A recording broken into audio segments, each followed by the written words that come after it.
My name is Kirill. I 15 oed. I like the basketball.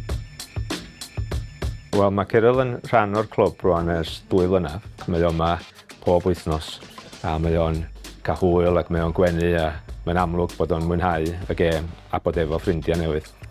Pryd nath Kirill dod ato ni, oedd o'n actually jyst yn swyl achos probably oedd o fel yn Cymru. Ddim yn nabod pobl yn iawn a wel, jyst dros amser, mae obviously sport yn codi hyder, cos mae o jyst i gwella a gwella. Mae'n braf gweld Kirill, cos mae o'n unigryw mewn ffordd, cos mae o'n siarad Wcráin, yn amlwg. Dio ddim yn siarad Saesneg, a felly mae o'n cyfathrebu efo ni yn Gymraeg, sydd yn wych o beth. Fi'n hapus dwi'n dod yn chwarae basketball yn Bala. Fi'n chwarae efo tîm Tegid a chwarae efo ffrindiau pêl-fasged. Dwi'n efo ffrindiau Robin a Robin dysgu mi basketball. Mae chwarae basketball efo Kirill yn ffordd dda o dod yn agosach iddo fo. Wedyn mae plant yn helpu o dysgu Cymraeg. Ti'n mynd rili gorau siarad iaith i fel lyfio sport.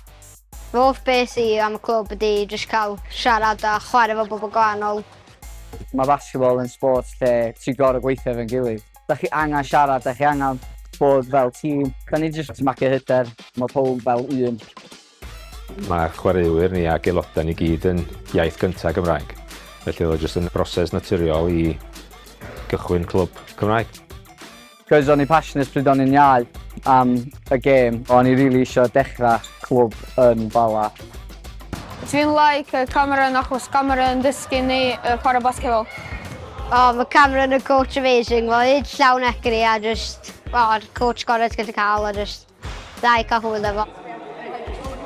O'n i'n teimlo fel bod hwnna ffordd da i wneud rhywbeth yn y cymuned yma yn Bala. Y ffaith bod nhw gallu dod i rhywle a chwarae a joio y gêm a bod efo'n gilydd. Da ni'n gorau llogi'r ganolfan hamdden yma unwaith bob wythnos. So mae'r arian wedi bod yn help mawr i ni gallu gwneud hynny. Yn ychwanegol i brynu offer ac yn ogystal yn talu am hyfforddwr i allu fynd ar cyrsiau hyfforddi. So yn help mawr. Ie, maen nhw wedi helpu lot efo nid o'r rhad, actually, efo fel y grant maen nhw wedi rhoi. Mae'n helpu ni gallu gwneud beth da ni'n gallu gwneud. Dwi'n like chwarae basketball yn Bala. Hwn yw mae hoffi teams Tegid. Bala, Tegid ar ôl 3, 1, 2, 3, Tegid!